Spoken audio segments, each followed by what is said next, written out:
नमस्कार। आपको मालूम है कि पिछले 6-7 हफ्तों से लगातार पूरे उत्तर प्रदेश में तिरंगा शाखा का आयोजन किया जा रहा है, जिसमें नदियों की सफाई का अभियान हम लोगों ने शुरू किया है। नदी के घाटों की सफाई कर रहे हैं और मैं लगातार जो गाजियाबाद की हिंडन नदी है उसके सफाई अभियान में लगा हुआ हूं। हर रविवार को जाता हूं। गोमती नदी के सफाई अभियान में हमारे मित्र लगे हुए हैं यहाँ पर, उस सफाई अभियान में भी हम लोग जाते हैं। और तिरंगा यात्राएं पूरे उत्तर प्रदेश में आम आदमी पार्टी ने आयोजित की। नोएडा में आयोजित की, लखनऊ में आयोजित की, आगरा में आयोजित की, वाराणसी में हमें यात्रा करने नहीं दिया गया। पूरे उत्तर प्रदेश में आम आदमी पार्टी ने तिरंगा यात्राओं का आयोजन किया। अयोध्या में बहुत बड़ी तिरंगा यात्रा हुई। इस तिरंगा यात्रा का मकसद क्या था? ये तिरंगा यात्रा आम आदमी पार्टी ने उत्तर प्रदेश में की क्यों? तिरंगा किस बात का प्रतीक है? तिरंगा भारत की एकता का प्रतीक है। तिरंगा भारत की समृद्धि का प्रतीक है। तिरंगा हमारे भाईचारे का प्रतीक है। तिरंगा देश की तरक्की का प्रतीक है। लेकिन आज आजादी के 75 वर्षों के बाद जिस हालत में भारतीय जनता पार्टी और पूर्व की सरकारों ने इस देश को पहुंचा दिया, हम सब के लिए बहुत ही शर्म की बात है कि भारत की सेना का बजट 63,000 करोड़ रुपए नरेंद्र मोदी जी की सरकार में कम किया गया। आजादी के 75 वर्ष पूरे होने पर यह बात पूरे देश को पता होनी चाहिए। और कल 14 अगस्त को, जैसे पिछले वर्ष हम लोग स्वतंत्रता दिवस की पूर्व संध्या पर तिरंगा यात्रा लेकर निकले थे इसी लखनऊ में, कल फिर 14 अगस्त को लखनऊ में आम आदमी पार्टी तिरंगा यात्रा का आयोजन करेगी और पूरे उत्तर प्रदेश से हमारे साथी उस तिरंगा यात्रा में सम्मिलित होंगे। सम्मिलित होकर उस तिरंगे के नीचे संकल्प लेंगे कि हमें भारत को भ्रष्टाचार मुक्त बनाना है।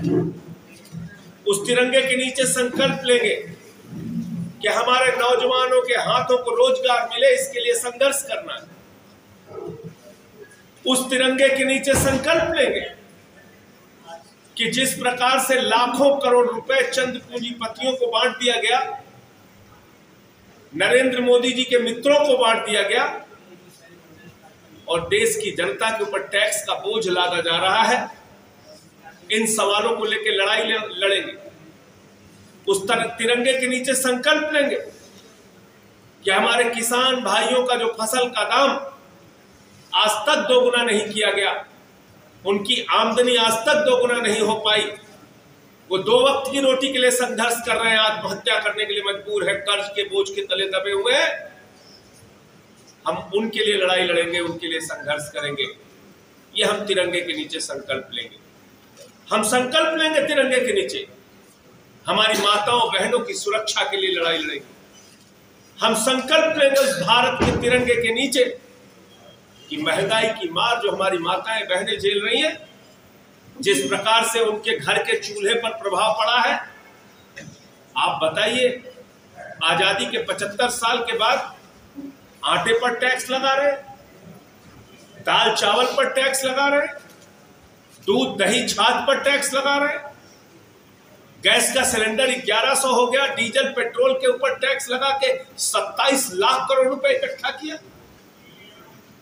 पिछले कुछ दिनों में आम आदमी पार्टी ने और दिल्ली के मुख्यमंत्री अरविंद केजरीवाल जी ने भारतीय जनता पार्टी को और नरेंद्र मोदी जी को पूरे देश के सामने एक्सपोज करने का काम किया है।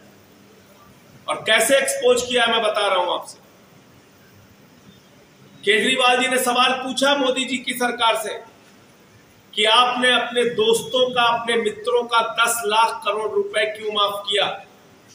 आपने बड़ी बड़ी पूंजीपतियों को 5 लाख करोड़ रुपए का टैक्स में छूट और माफी क्यों दी? ये 15 लाख करोड़ रुपए का बोझ जो देश की जनता के ऊपर पड़ा, उसका जवाब कौन देगा? प्रधानमंत्री जी।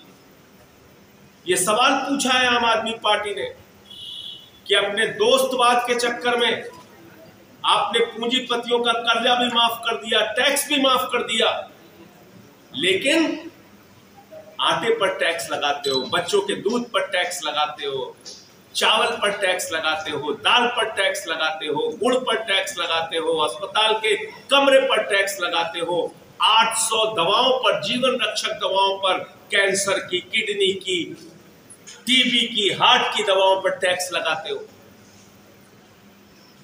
ये क्यों कर रहे हो बीजेपी के लोग? ये क्यों कर रहे हो मोदी जी? ये सवाल हम आपसे पूछना चाहते हैं। ये सवाल आम आदमी पार्टी, भारतीय जनता पार्टी के लोगों से पूछना चाहती है।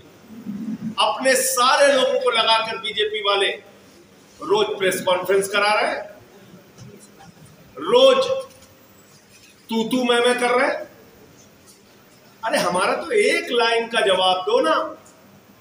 ये लाखों करोड़ रुपए क्यों माफ किया? केजरीवाल जी पूछ रहे हैं आपसे, बताइए प्रधानमंत्री जी।